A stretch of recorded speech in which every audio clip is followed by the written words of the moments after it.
banal na Krisma ay pinagkaloob mo. Matagal pang bago na pinarang ng anak, si Propeta David ay umaming tungkol sa kadalangang Diyos ng langit, nagagalitin sa mga sakramento ng iyong pag-ibig.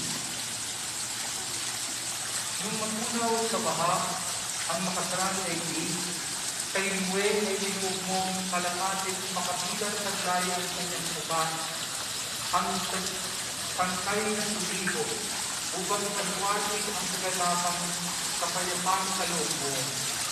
Ilusang inyong kamay, manahag ng mga tao, ang darating ng higit pang dakilang sa loob mo. Ngayon nga ang aming mga makasalanan sa tubig ng binyag ay hugasan at ang sigal ng kaloob ng aming nagaling ng binahan ay lalong pinagpilo. Inutos ko kay Moises ng mga kapatid